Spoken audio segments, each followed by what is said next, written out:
Hey, we're finally getting some progress here. This is, I'll show you a couple things here, but here's an extension cord that met up with the lawnmower and became no more as a result. I have 10 wraps of, I think this is 14 gauge wire. It's not as thick as the 12 gauge one I have, but anyway, 3-wire, branded, stranded, twisted, and then connected at the end, so it behaves like a Litz effect. And hopefully doesn't have any, has much reduced ability for eddy currents to manifest and cause resistance.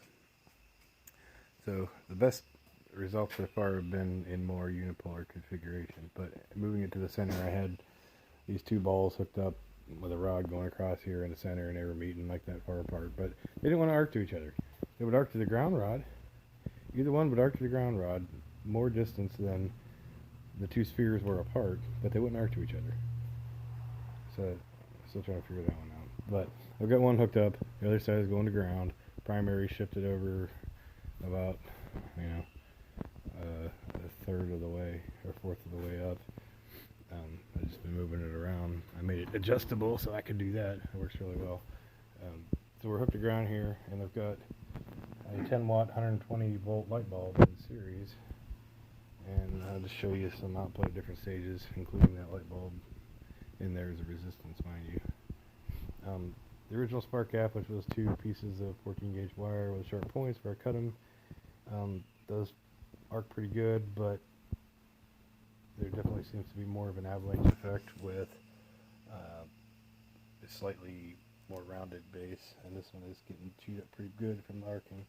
But I get really good voltage controlled oscillation with the distance, or excuse me, at each distance. So I can have very good voltage with Mr. Variac here, and I'm only going to put, I'll show you a couple things off and on here, but I'm only going to put about 13 volts, 14, whatever that is. It don't work right, but it's enough to make that fire.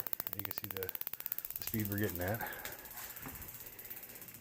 And we take another ground rod here and show you there's hardly any, even with it up full blast, there's hardly any arcing that comes off of this primary, off the circuits.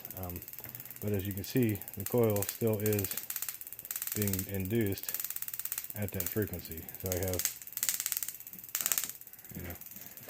a little leakage going on there. But you can hear the speed. I'm going to crank it up to around 40 volts. Well, to 25 now. You hear it speeds up. It's a little too much for that arc, for that gap. So I'm going to discharge. This is DC we're working with here, 28 nanofarad storage capacity. I'm going to back this back out just a hair and flip her back on. I need 3 hands. 20 volts starts firing. You can see we still got a little better induction. It's about an inch arc there. Expect to get quite a bit build up on here.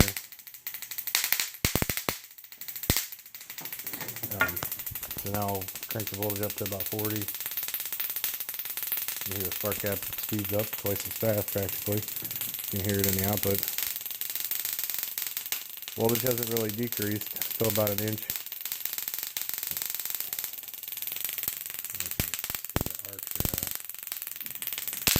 Getting a lot more here. You can hear the frequency in it. You get up to like 50 volts, and it almost stays on constant, but a little bit of a voltage increase there, obviously. So now, let's turn it up.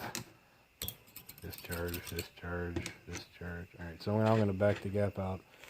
Oh, I don't even know what it is. It's not very much. Maybe an eighth of an inch now, a little less. And I'll have to get the voltage significantly higher. It takes about 40 volts to fire it, but as you can see, much slower obviously. You get much better output out of here.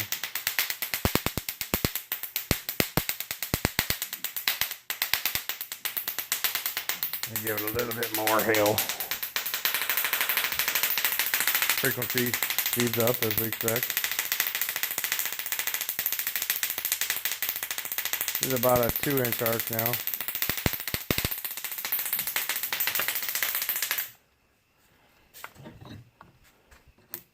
What happens? We go up even more. I forgot to show you the light bulb. I'll show you that in a second. So I'm limited by charge time. But now we see we get about a 3 or 4-inch arc coming off of there.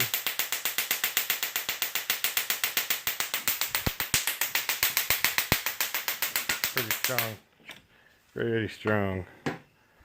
Let me close this back up and I'll show you something with the light bulb. You can actually see the current variation when it's arcing. So, see the light bulb down there. I'm going to bring this up and arc it just a little bit. So it's just starting to arc now.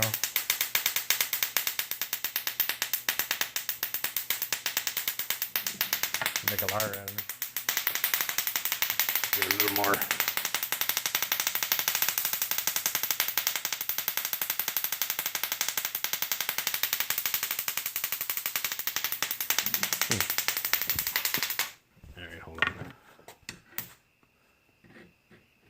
It needs a little more power. Wire didn't come off.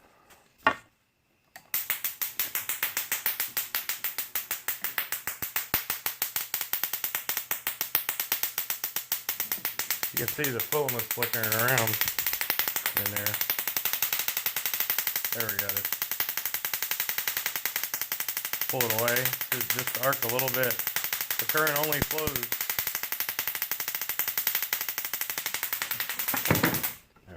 The current will only flow through the bulb when it begins to arc. The distance doesn't really matter so much because the frequency isn't changing. In the case of the AC coil, we did see where the closer I got with the earth rod, ground wire, whatever, the frequency of the currents would increase in the secondary and affect brightness. But any arcs at all affect it. It's only a matter of the impulses going through there to keep the filament hot enough. But it does work to an extent on the much higher frequency, but because I have a lower voltage allowance, it's perhaps not enough current to make the filament light up.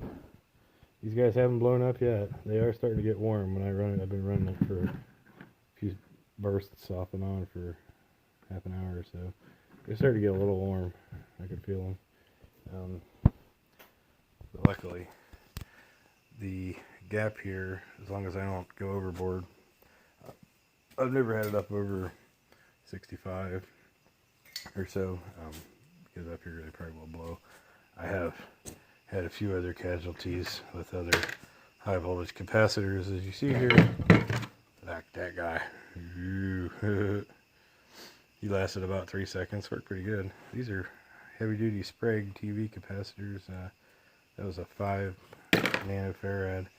I had these, this one here works pretty good. I don't know what kind of rating it is. It's got a weird number on it, but I have to look it up. I imagine it's just a couple of nanofarads or so.